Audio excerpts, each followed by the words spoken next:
El mundo de la política tratando de aportar desde cualquier lugar que valga la pena. Creo que desde las ideas, desde la generación de políticas y bueno, yo veo esto como algo colectivo y creo que hacer política no es ni una foto ni el carguismo, no es esto que a ver qué lugar voy a ocupar o qué elección puedo estar, sino formar parte de un proyecto colectivo donde algunas veces a muchos de nosotros nos puede tocar tener posiciones de alta exposición. A la ruta de las coimas en el FIFA Gate.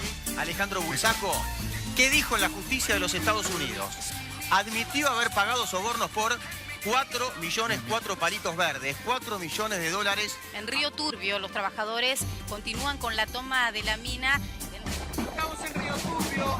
Acá atrás, como ustedes pueden ver, se ha formado un piquete espontáneo. Estamos sufriendo las consecuencias de esto, que ya sufrimos 500 despidos.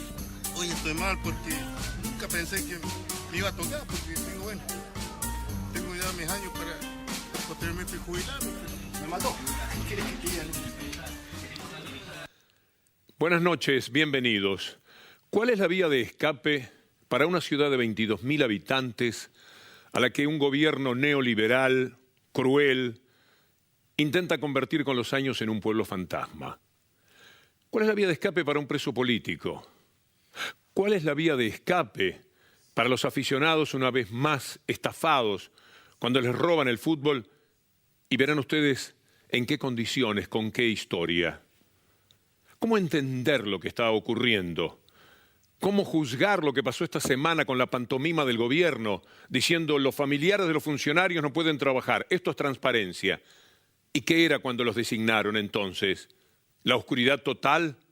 ¿Cómo se puede aceptar lo que casi parece una payasada cuando con bombos y platillos se anuncia un gesto de dignidad que lo único que esconde es el deseo de achicar el Estado, de sacar a miles y miles de personas con el pretexto de nosotros fuimos los primeros en sacar a los familiares de los funcionarios? ¿Para qué los pusieron? Si era inmoral, si era antiético, ¿por qué lo hicieron? Todo esto es lo que vamos a considerar en nuestro programa de hoy.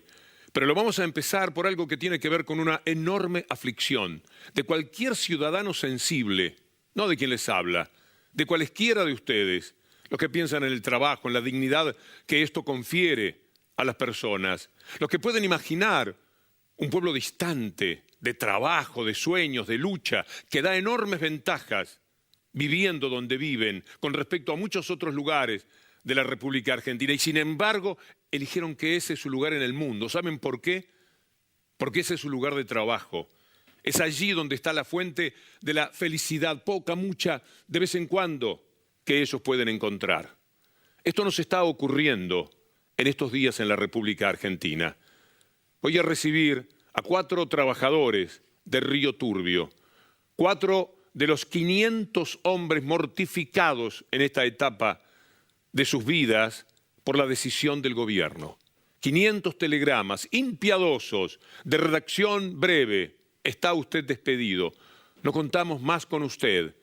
Y paralelamente alrededor, en forma conmovedora, ocurrió esta semana, caravanas de la gente de Río Turbio y de algunas localidades relativamente cercanas, diciendo esto no puede ser, manifestándose en el silencio y la soledad que implica que los medios hegemónicos, satánicos, que tiene hoy día la Argentina, ignoren el episodio y le den un lustre muy especial al anuncio de nosotros vamos a sacar a todos los familiares de los funcionarios del gobierno. ¿Qué significa esto? Es un acto de una maldad, de una hipocresía, por otra parte, absoluta. Así que vamos a recibir a los trabajadores de Río Turbio para que ustedes se sensibilicen frente a lo que más o menos pueden imaginar, pero cuando uno conversa con ellos es todavía más grave. Oscar, Miguel, Darío y Daniel, trabajadores de Río Turbio. Miguel, ¿cuál es la situación actual? Y la situación actual es, como lo describía, es una crisis social que están atravesando estas más de 500 familias que están a la espera de una pronta solución, ya que dependen, el futuro de su familia dependen de poder regresar o ser reincorporados a esta principal fuente de trabajo, ¿no? ¿Por qué, Oscar, yo tenía la cifra de 250 hasta que empezamos a conversar? Porque en primer momento la empresa alargó 250 telegramas, después se fue sumando 500 y nosotros, por lo que tenemos entendido, vienen por 500 despidos más, que en la total va a ser 1000 compañeros que van a quedar en la calle. De una planta total, Darío, ¿de cuántos? De 2.500 trabajadores. Hay que tener en cuenta que cuando arrancó esta intervención había una planta de 2.900, 3.000 trabajadores. Por medio de la presión de los retiros voluntarios, 400 trabajadores, aproximadamente 300 ya han tomado el retiro y actualmente hay una planta de 2.500. Daniel, ¿qué dicen los telegramas que reciben? Legalmente son un mamarracho como todas las intervenciones jurídicas que ha llevado adelante este gobierno para con nuestra empresa, y lo que dice es que no se prescinden más de nuestro servicio, que hay una reestructuración general del yacimiento, lo cual también es falaz en todos sus términos, ¿no? ¿Quiénes son los hombres fundamentales en esta historia, los que están detrás de esta ignominia? Bueno, el principal responsable del gobierno nacional, que aplica una política neoliberal a lo largo y a lo ancho de todo el país, lo sigue su ejecutor local, que es el actual interventor Omar Seidán, y con complicidad del senador Costa y la diputada Reyes, que son del grupo Cambiemos. ¿Qué es lo que los mueve a ellos? ¿Por qué proceden de esta manera? Porque los intereses que tiene esta gente son intereses distintamente distintos a los de dos comunidades. Nuestras dos comunidades, cuando se inició y se creó la Villa Minera, como se llamaba en su primer momento, era justamente crear el inicio de la explotación de carbón, justamente porque estamos a 30 kilómetros de la frontera con Chile, entonces más allá de hacer el trabajo minero estamos haciendo soberanía, y estos tipos tienen otros intereses económicos que no son los de dos comunidades, tanto 28 como Río Turbio. El interés económico es tratar de sacar toda la dotación de la gente para después privatizar y dárselo a algún amigo, ¿no? La responsabilidad es de todo el gobierno, naturalmente, pero ¿cuál es el funcionario nacional más responsable de lo que sucede? El ministro Aranguren.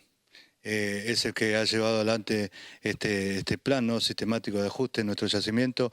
Primero, con poca fundamentación técnica, porque acá no es un problema ni técnico ni económico, sino una decisión política. Han paralizado la usina 240 y ahora quieren parar todo el yacimiento, ¿no? ¿Qué es lo que hace Río Turbio? ¿Qué se genera ahí para el país?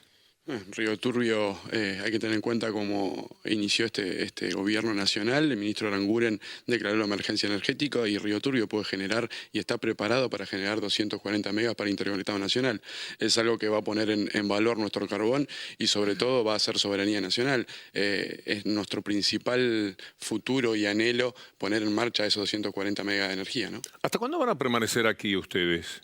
El tiempo que haga necesario. Nosotros venimos de una poblada histórica que no se veía de los 90, que se realizó en Boca de Mina, y los compañeros, y se ha conformado esta comitiva que vinimos a hacer las gestiones que vinimos haciendo, reuniéndonos con referentes sindicales, referentes políticos, acá en esta gran caja de resonancia que es Buenos Aires, y nos vamos a quedar hasta lograr la reincorporación de todos los despedidos del yacimiento. ¿Pueden mencionar, Oscar, algo de lo que han hecho, con quienes se han reunido estrictamente? Nosotros hemos tenido reunión con la CGT, hemos tenido reunión con la senadora Cristina de Kirchner, hemos tenido reunión con la diputada del PLA, con Camaño, Frente Renovador. Hoy a la mañana estuvimos reunidos con con todo el bloque del Frente para la Victoria.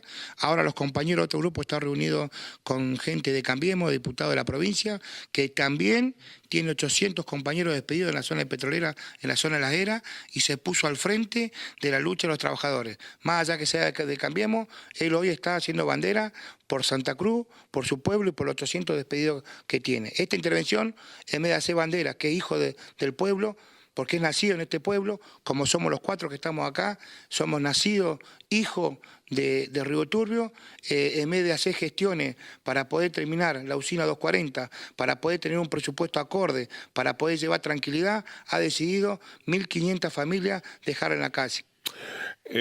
Estamos hablando de un abanico importante de la oposición. Romina del Pla a la izquierda, el Frente Renovador, Camaño, Cristina Fernández, el Frente para la Victoria. ¿Esto les ha generado alguna esperanza, una expectativa positiva? Sí, yo creo que hubo un fuerte impacto.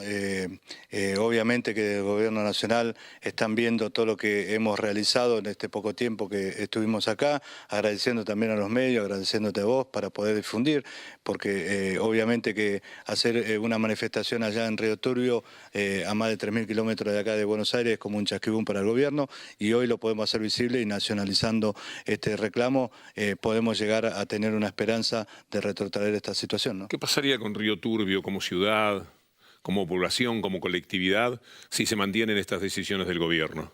La verdad que sería muy lamentable. La situación de los municipios, tanto de Río Turbio como de 28 de noviembre, como de la provincia, no están acordes para solventar 500 despidos. No hablamos únicamente de 500 despidos, sino que hablamos, como decían los compañeros, de 2.500 a 3.000 personas. En un pueblo, en dos pueblos, como es el Río Turbio 28 de la Cuenca, de 40.000 habitantes. El impacto sería muy grande. La economía se basa en torno a la empresa, los comercios, lo que es el hospital, lo que es la adecuación, está todo basado en base a lo que es la empresa ICRT, ¿no? ¿Cómo fue la evolución de Río Turbio? ¿Cuántos habitantes tenía hace algunos años antes de que empezara esta actividad que les dio trabajo y con el trabajo dignidad? Mira, en toda la historia del yacimiento hubieron dos gobiernos que fueron los que promovieron el desarrollo productivo y económico de Río Turbio de 28. Uno fue el de Perón y Evita, y después el de Néstor y Cristina. Fueron los dos gobiernos que volvieron a mirar al sur con metas no solo, como decía el compañero, un enclave geopolítico, sino también a través de la extracción del carbón lograr diversificar la matriz energética a través del carbón, la extracción del carbón y la generación de energía.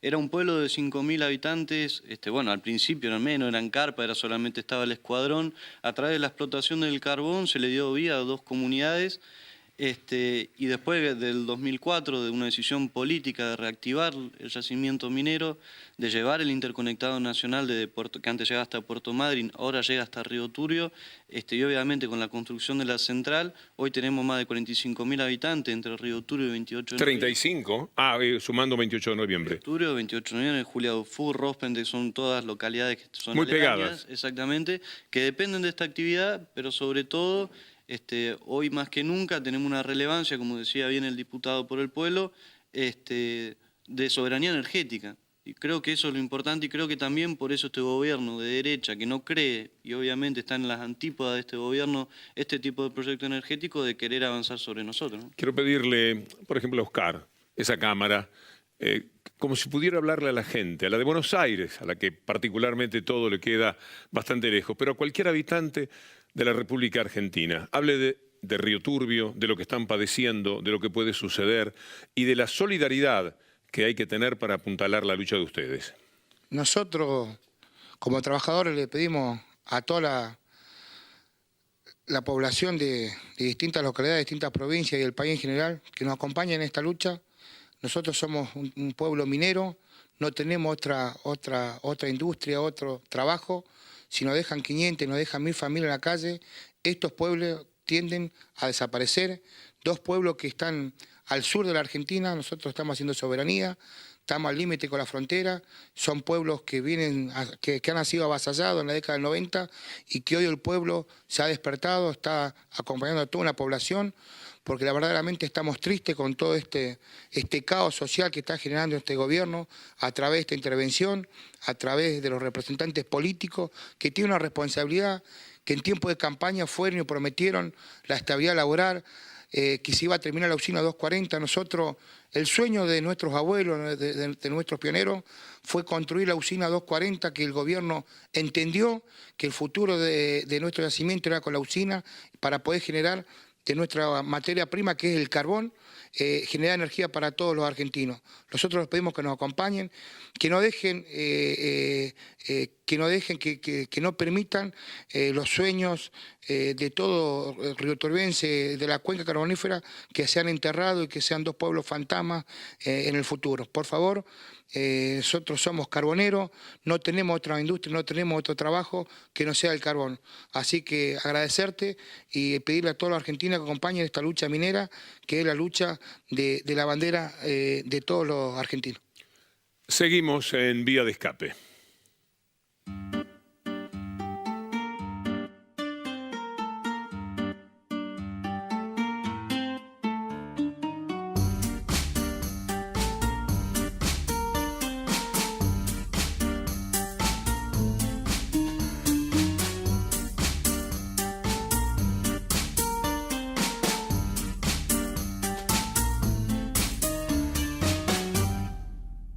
¿Cuál es la vía de escape para un preso político, para los muchos presos políticos. Y lo son de una manera indiscutible. Son presos que jurídicamente no tendrían que estar detenidos, y eso lo sabe el estudiante más principiante que exista en el mundo del derecho. Y son políticos porque en todos los casos se trata de quienes han sido referentes, acompañantes, candidatos, funcionarios de un gobierno. Es estrictamente por eso que están presos. ¿Cuál es la vía de escape? Con esa pregunta, de alguna manera, entrevistamos ahora en libertad condicional, podría decirse, Amado Boudou. Durán Barba ha escrito que a los adversarios, a los rivales, a los enemigos hay que perseguirlos de tal forma que en algún momento tengan ganas de suicidarse. Hasta ese extremo. Amado, ¿alguna vez fantaseó con no querer vivir más de acuerdo a todo lo que tuvo que enfrentar en estos años? Realmente no. Ni cerca se me pasó. Y usted sabe, Víctor Hugo, que en el momento que uno entra a la prisión, una de las primeras cosas que recibe es una persona que hace psicología, una psicóloga, y te pregunta sobre si vos fantaseás o si tenés ideas. Y yo la verdad que le dije, mire, de ninguna manera yo me siento detenido pero no preso, y yo de acá voy a salir más fuerte de lo que entré. Pero le digo que si alguien quisiera suicidarse, que hay un montón de cosas con las que lo podría hacerse, así que tengan cuidado. Y de hecho este año fue el año con récord de suicidios en el penal de Ezeiza. Así que fíjese usted en los tiempos que estamos viviendo. ¿Qué cosas pasaban por su cabeza cuando, supongo que no podía ni abrir un diario porque todos los días era un ataque sistemático? Sí, la verdad que uno trata de abstraerse y de interpretar que eso es simplemente un ataque y que responde a intereses que no ponen la cara. A mí me parece que lo grave que pasa en este tiempo de la democracia, del capitalismo, es que hay actores que son muy poderosos y no ponen la cara en la discusión. Y entonces la discusión se hace mucho más difícil, porque no se están confrontando ideas, sino que algo que parece que es independiente te carga el San Benito como en la Edad Media. Y esto, cuando es un ataque sistemático, permanente, se hace pesado. ¿Pero los leía o se apartó de todo? Sí, no, los leía. Los leía porque también quería ver por dónde venía la mano, y uno a veces, viendo por dónde viene la mano, se da cuenta quién está atrás también, ¿no? Uno aprende a entender un poco la dinámica que hay atrás de algunos actores de la prensa concentrada y de la política. ¿Alguna vez le causó gracia, se rió? La mayoría. Porque a mí me pasan dos cosas. Yo soy muy positivo y trato de ver la vida con humor, y además yo no sé odiar. Entonces, muchas veces la risa o el humor es la forma de salir adelante de una circunstancia en la cual sentís que te quieren tirar al fondo del mar y que arriba de ese fondo del mar te van tirando yunques todos los días, pero hay que salir a seguir batallando, porque la verdad que yo tiendo a pensar que esto no es personal, es colectivo. No hay que ponerse uno en el lugar central, sino que es contra las políticas que mejoraron la vida de millones de personas. ¿Cómo hacía para contener a su familia? Esos también leían los diarios. Sí, claro. Y bueno, hablando de estas cosas... ¿Qué seres queridos tiene usted? Bueno, yo tengo a Mónica ahora, que es mi mujer. ¿De padres? Sí, tengo a mi papá. Mi mamá está enferma hace mucho, terminal.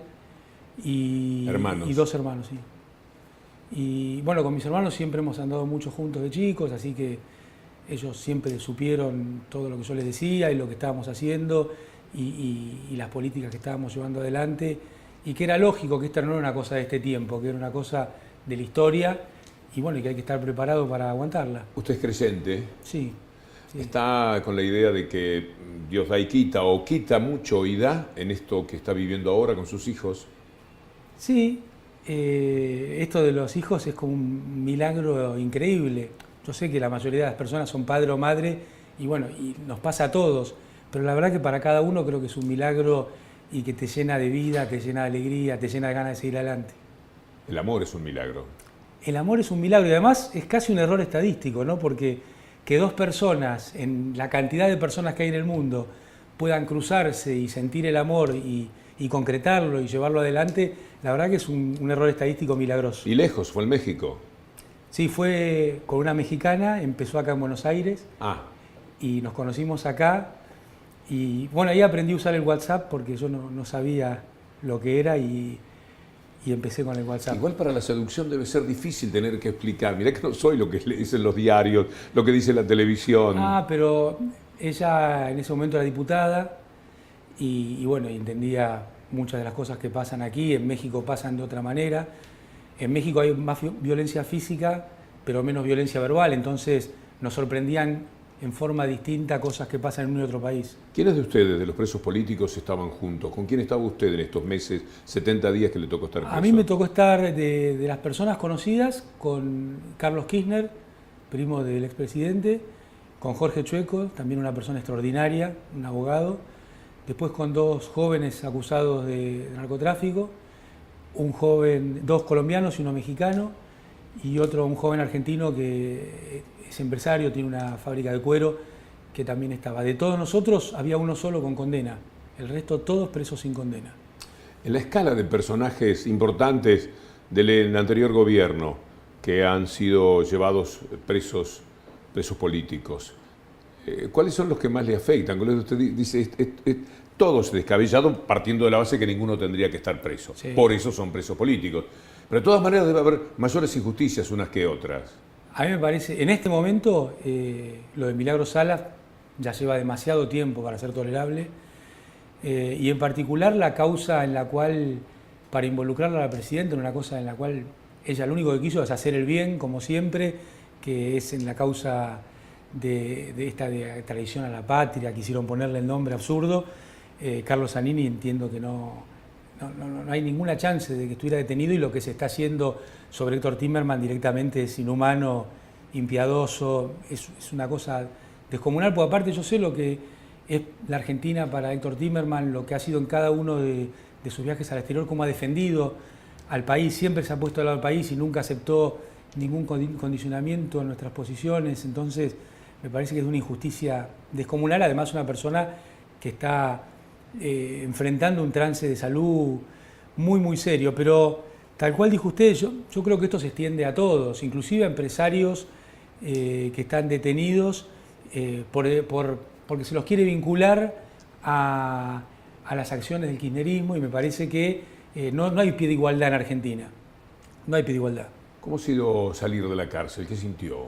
¿Era un cielo distinto, un aire distinto? ¿Respiró de otra forma? Es bien raro, porque yo cuando caí preso empecé a pensar que lo sano era no pensar que ibas a salir al día siguiente. Que si uno se enfrascaba en pensar voy a salir, iba a ser todos los días una derrota. Entonces yo me hice un plan de trabajo para 2 años, un trabajo físico e intelectual para 2 años, y me parece que esa era la forma de acomodarme a la situación y poder seguir fortaleciéndome.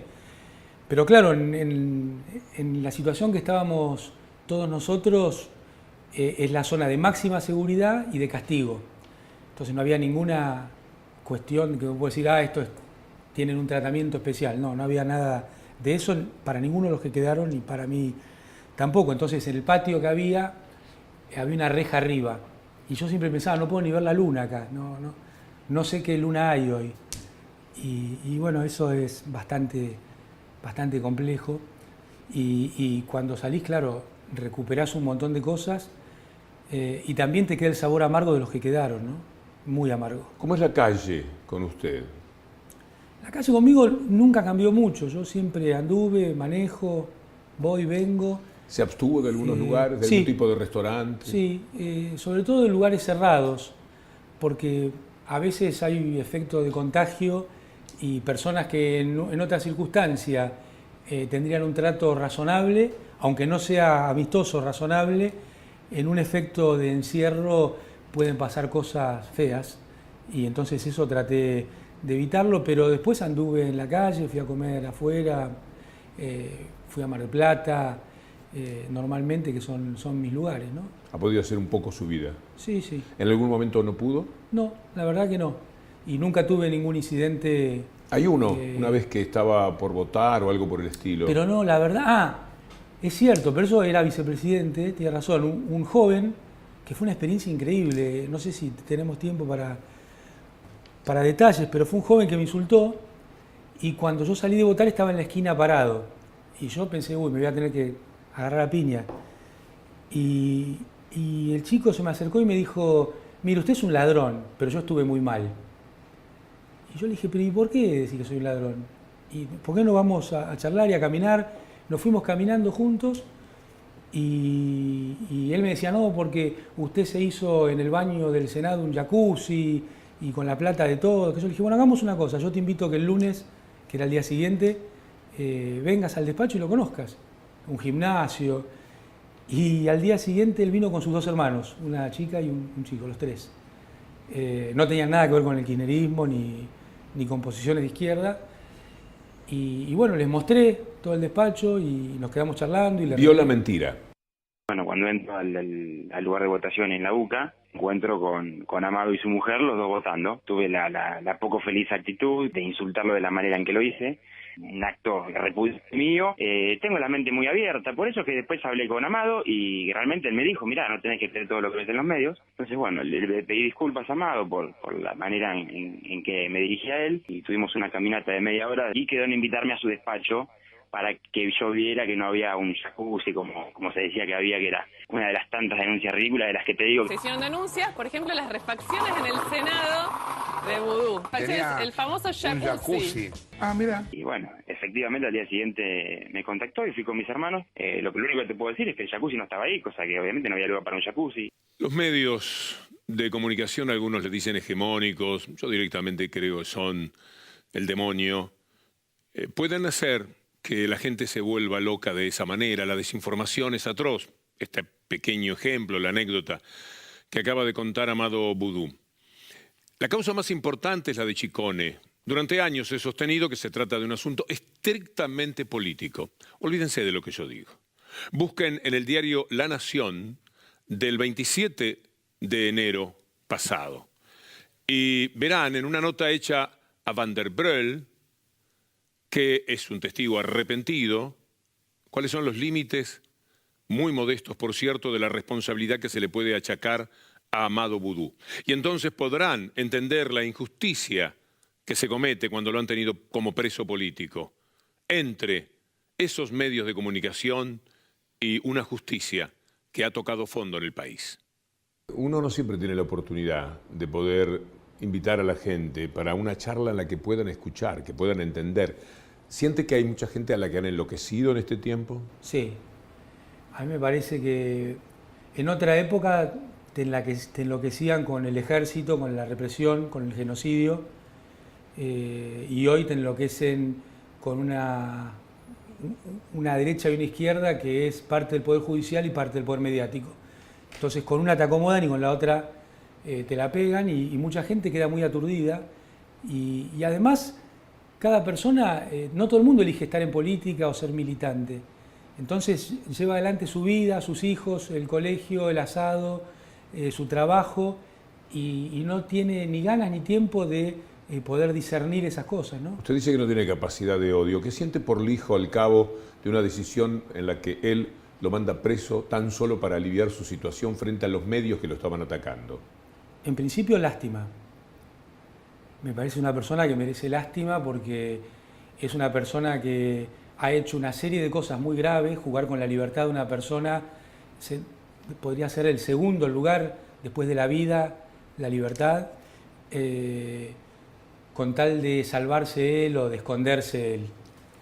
Entonces, me parece que es una tragedia, pero me parece que son cosas que salen a la luz también, ¿no? Ha sido tan bestial que ha salido a la luz. ¿Él es responsable de la forma en que lo detuvieron? Yo creo que sí. Hubo una denuncia por la forma de un particular.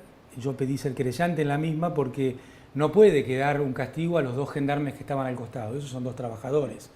Hubo alguien que daba las instrucciones y entonces yo quiero ser muy fuerte en esto, que haya cruce de teléfono y demás. Y el juez instructor es el responsable de toda la acción, por omisión. O porque él lo decidió, fue en este sentido. Y fíjese, Víctor Hugo, en un momento la persona que estaba llevando adelante el proceso de detención dijo, baje las ventanas porque no quiero que haya fotos de la prensa. Yo me pregunto, ¿que tenían la exclusividad ellos? ¿Con quién lo habían arreglado? ¿Quién lo había arreglado? obviamente no eran las personas de prefectura, perdón, no de gendarmería, que estaban ahí. ¿Usted vio las fotos? Sí, las vi. Y la filmación también. ¿Qué sintió?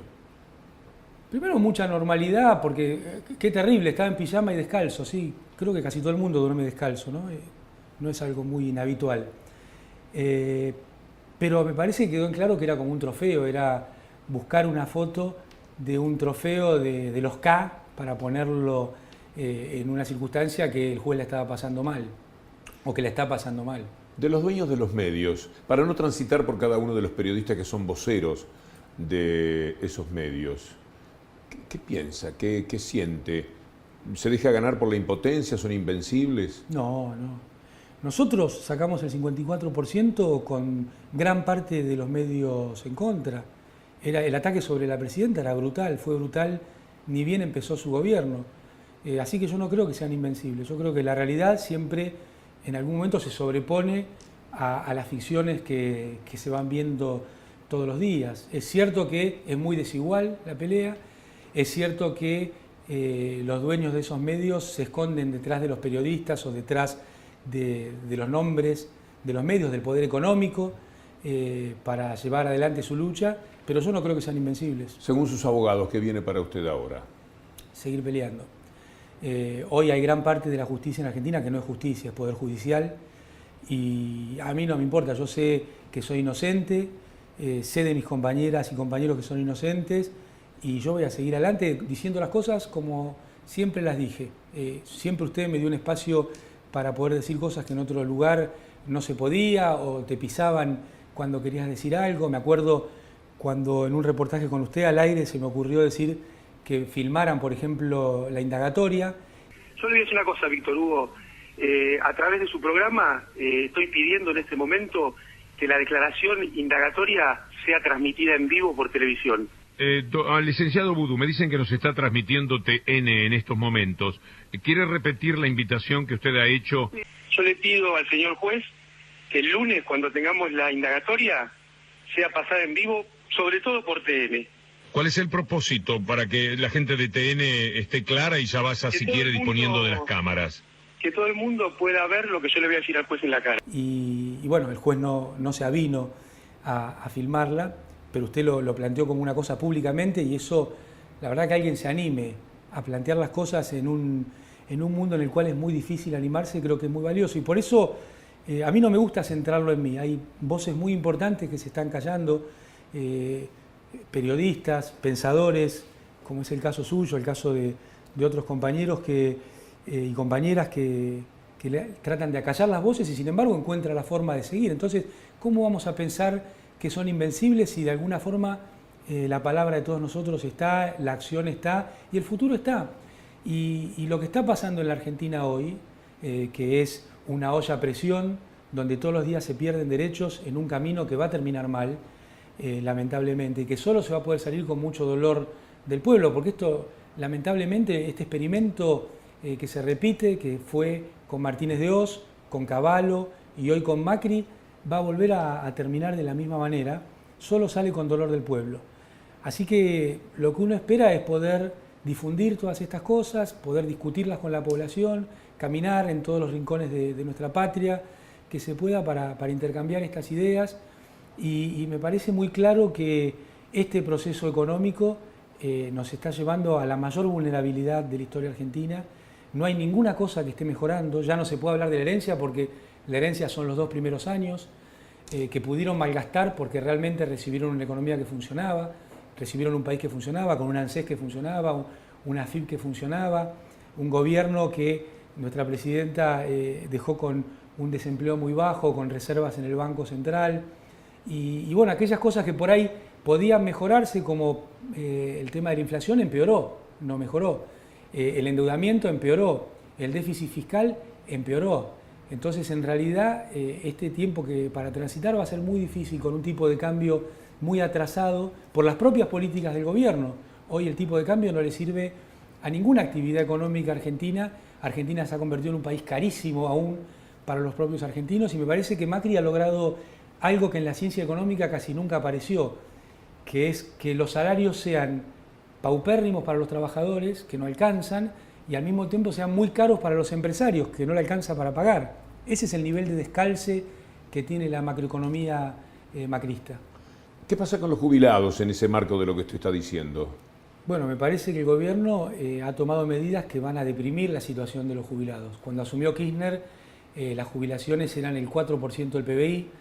En todo el proceso de 12 años, que no llegaron a estar bien, pero sí fue un proceso de mejora, nosotros teníamos el 11% del PBI para los jubilados, y hoy las políticas impuestas por el Banco Mundial y por el Fondo Monetario tienen que llevarlo por abajo del 5%. Entonces, yo no creo que haya una privatización total, pero sí hay una separación entre jubilados de primera y de segunda, y eso es lo que está haciendo el gobierno. ¿Cómo se ve dentro de 5 o 10 años en el mundo de la política? Bueno, primero viendo jugar a León y a Simón, o hacer deporte, y muy sanitos y muy contentos con su mamá y su papá.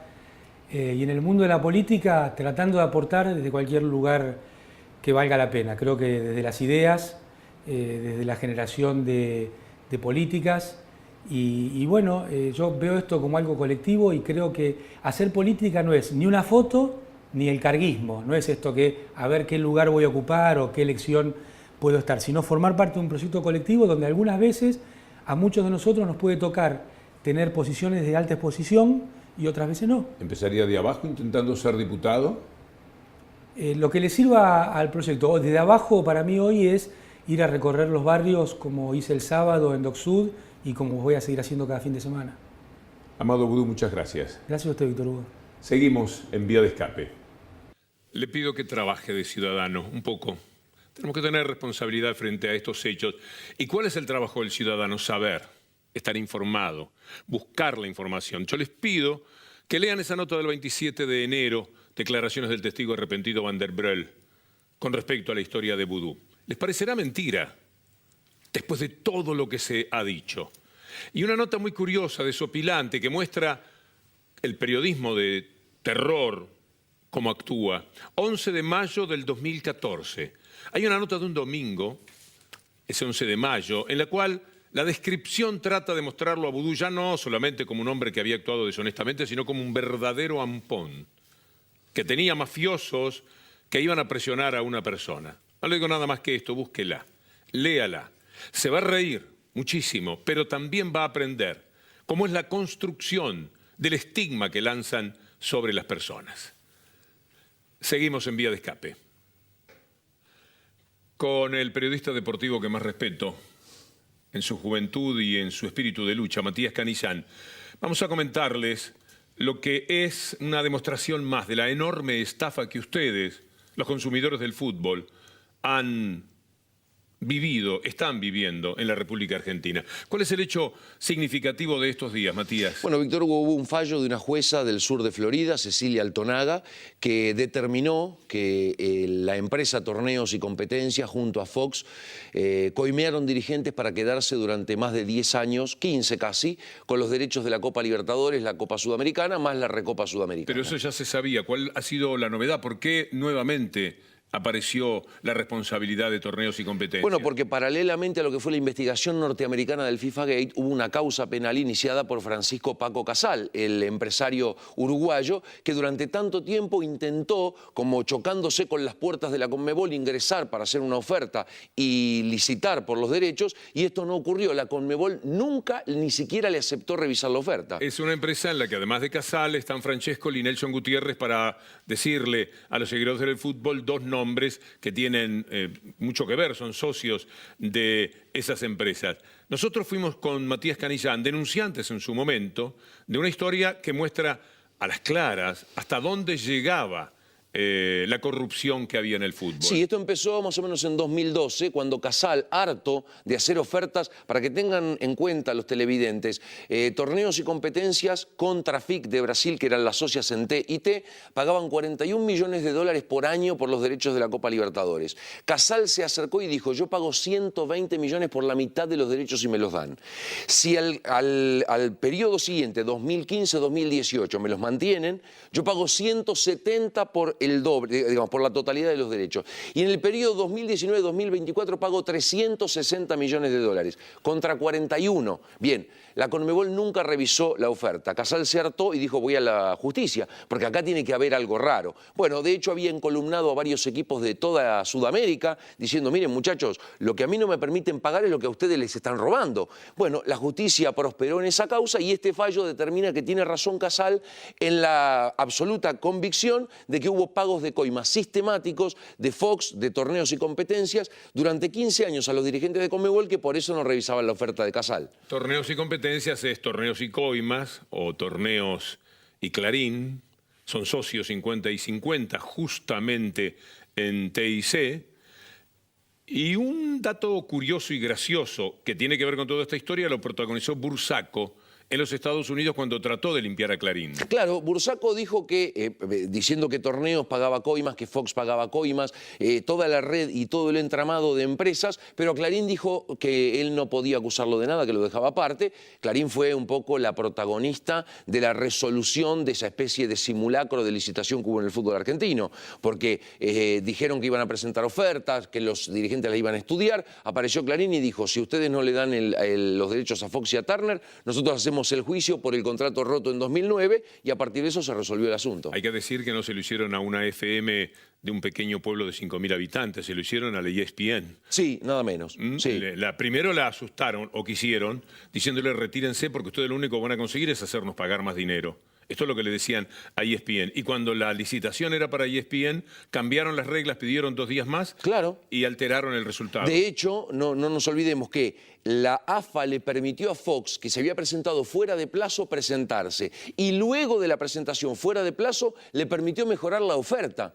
Entendamos que esto es una condena también para los periodistas, que no tienen una responsabilidad personal en toda esta historia. Pero ¿cómo se hace desde TIC, torneos y competencias, torneos y corrupción, torneos y Clarín, para hablar de la corrupción de otros, por ejemplo, en el fútbol? No hay muchos caminos a recorrer. Mejor hablar tan solo del córner mal tirado o del penal mal cobrado. Sí, sin duda, pero de todas maneras lo hicieron. Lo hicieron durante mucho tiempo, hablando en las transmisiones de la Copa Libertadores de que había una empresa que los quería robar, quitándole los derechos cuando venía el tema Casal, y ahora todavía siguen en campaña contra Casal por un litigio que existe en Ecuador por los derechos de televisión del fútbol de ese país, y Fox tiene el tupé de animarse a denunciar a Casal porque dicen que se quedó inapropiadamente con esos derechos. Es este tipo de dirigentes, y lo digo como exfutbolistas, que actúan como la mafia, que llegan a los países, que privatizan el fútbol, que se cogen los derechos por 20 años. Por supuesto estamos hablando de algo que usted no leyó. Si es lector o consumidor de Clarín, del grupo, de sus diarios o del diario La Nación. Esto no salió en esos medios, usted lo ignora, como tantas cosas. Así es en todos los órdenes de la vida en la Argentina. Blindaje, ocultamiento de lo que no les conviene, ahora en forma directa a ellos. Y mucha, pero mucha leña a aquello que tienen enfrente. La noticia no se vio por ningún lado. Por ningún lado, obviamente. Déjame agregar una cosa más que siempre me importa mucho destacar. Aquí no hay ni una defensa, ni muchísimo menos una especie de respaldo a la postura de Casal. Bueno, que nosotros decíamos, Matías, no le den no, a Casal. Exactamente. Tomen eso esos iba. 120 millones de pesos. De dólares, 120 millones de dólares, ¿y qué tenían que hacer? Claro, lo que tienen que hacer es tomarlo como base, porque si hay alguien que ofrece esa plata es porque cree que el negocio le va a permitir recuperarlo y ganar. Bien, a partir de esa base convoquen a licitación y que esa sea la base a partir de la cual Casal, ESPN, Torneos, Fox o quien quieran empiecen a pelear por los derechos del fútbol sudamericano, porque lo más importante, Víctor Hugo, lo más terrible, lo más doloroso de esto es cuando uno hace el cálculo de esos 15 años, de 40 millones o 41 contra 120, cuánto es el dinero que se llevaron y cuánto es el dinero que le impidieron ganar al fútbol sudamericano, en un fútbol que hoy ve cómo se van todos sus jugadores porque no los pueden mantener. Tan solo para que Bursaco no esté en una celda, sino que pueda caminar por Nueva York en un radio determinado con una tobillera electrónica, pagaron 40 millones de dólares. Nada más que para eso, y pagaron una multa como de 200 millones de dólares. Mirá si habrán ganado, si habrán robado. El problema es que ahora se lo van a cobrar a la gente de aquí. Claro. Porque otra vez el fútbol es de ellos. De la manera extorsiva, como todas las cosas de Clarín, con la que se quedaron otra vez con el fútbol. Así es. Uno puede sacar cuentas. A usted lo envenenaron, lo enfermaron, diciéndole el fútbol que paga la gente, el fútbol que paga el Estado. 2.000 millones de pesos terminó costando el fútbol cuando lo pagaba el Estado. Sí, ¿no? poquito menos. Hoy día, poco menos, sí. Pero tomamos 2.000 millones. ¿Cuántos dólares son? 100 millones. 100 millones entre 40 millones, en realidad son como 44. ¿Cuánto da? Nada, $2 más o menos, por año, $2 por año y por habitante. ¿Cuánto da por fin de semana? $0,07. Esto es lo que le costaba el fútbol. Esto es lo que le quitaban, lo que le han quitado a la gente el nombre de que el Estado gastaba ese dinero. ¿Qué ocurrió con ese dinero? Se lo dieron a Clarín. ¿Pueden ustedes creer que en el 2017 nada más Clarín, que antes con el otro gobierno se llevaba, en todo caso, 90 millones de pesos, ahora se llevó casi 1.000 en el 2017. Ahí está, nada más que en Clarín, la mitad del dinero que costaba el fútbol. Fíjese el volumen de la estafa, que ahora impide que millones de personas puedan ver el fútbol. Y otra cosa más, Víctor Hugo, que también tiene que ver con un avasallamiento a los derechos de la gente, porque se acaba de dejar sin efecto el decreto que establecía que todos los partidos que eran importantes a nivel social para la Argentina tenían que ser por televisión pública. Por ejemplo, las finales de la Copa Libertadores con un argentino, las finales de la Copa Sudamericana, la final de la Copa Davis, cualquier hecho deportivo que resultara importante a términos del pueblo tenía que ser televisado por la televisión pública. Pero ese acuerdo, que se sacó de un plumazo con un decreto y que ya no va a poder ver la gente, como no pudo ver la final de Lanús por la televisión pública, ese acuerdo no era gratuito. También tiene que saberlo esto la gente. Ese acuerdo no era el gobierno diciéndole a Torneos, mirá, yo decidí esto, dame los derechos y dejá de hablar. No, había un contrato y el gobierno le pagaba a Torneos por los derechos de pasar esas finales. Y sin embargo ahora la gente no lo puede ver más, como no pudo ver a River en las semifinales, ni pudo ver a Lanús en la final. Detrás siempre con su amparo, con su blindaje mediático, está Clarín. La operación desde el primer minuto, hace 26, 27 años, que lo venimos denunciando, era sencilla. Torneos y competencias entongados, si me permiten el término, con Grondona. Y Clarín poniendo toda la protección para Grondona y para los dirigentes que desde adentro del fútbol votaban el dinero que Clarín iba a pagar, que siempre era mucho menos de lo que correspondía, y los plazos de los contratos.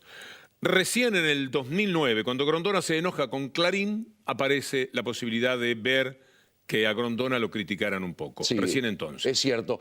Para que tengan una idea de lo que significó ese acuerdo, ¿qué es lo que intentó Grondona y le salió también durante tantos años? Grondona dijo, mira, yo te voy a dar los derechos por poca plata, me vas a dar un retorno a mí y a tantos otros dirigentes que ahora tienen que explicar cómo le dieron otra vez el contrato a los mismos, porque el beneficio de la duda es nuestro. Si antes lo recibían pagando coimas, ¿por qué ahora tenemos que pensar nosotros que no, que se avinieron a pagar lo que corresponde y por eso los recuperaron? Bien, Grondona les decía, tomen los derechos y ustedes me dan protección periodística, y ese gran anhelo de Grondona que finalmente lo consiguió, lamentablemente hay que decirlo, Víctor Hugo. ¿Cuál era el anhelo de Grondona? Decirle al periodismo, ustedes no investiguen más, no se metan con nosotros, vengan con nosotros, hagamos del fútbol un gran espectáculo, un gran show. Y lo logró. El periodismo deportivo se ha transformado en un propalador de espectáculo, de divertimento, de discusión y de polémica, pero ya no investiga. Y por eso hoy ocurre lo que ocurre, como pasó tanto tiempo con Grondona. Él entregó los derechos, nadie pedía licitación y aquellos que tenían que propalar las imágenes y los partidos terminaron además haciéndole la corte a Grondona, transformando todo en un gran espectáculo. Gracias, mi amigo. Un placer. Usted esto no lo escuchó, ni en esta semana, ni en estos años. No tiene donde decirse esto. Por eso es necesario que acompañe al Destape, para que podamos decir esto que fue olímpicamente ignorado por los medios dominantes. Es necesario que se suscriba. Ahora va a terminar el programa, unos minutos nada más. Suscríbase, apoye un tipo de periodismo que está por afuera de todas estas mafias, de todos estos intereses. Y después se ve las notas que le pedí que vea del diario La Nación, la del 11 de mayo del 2014 y la del 27 de enero del 2018, para que usted pueda entender también por qué hay presos políticos en la Argentina y pueda darse cuenta cuál es el proyecto nefasto, doloroso, inhumano que tienen cuando vemos a los muchachos de Río Turbio partir llenos de ilusión porque cuando terminó la nota aquí iban a tener una reunión. Y ellos creen que en la medida en que puedan hablar con la gente y explicar y decirles nos están matando, y esa es una expresión no metafórica, alguien va a conseguir que las cosas cambien. Uno es pesimista. Están en manos de la gente más desalmada que existe, porque el capitalismo es bravo, el neoliberalismo es espantoso, pero los talibanes del neoliberalismo, como lo que tiene hoy día en la Argentina, no tienen límites. La seguimos la próxima semana.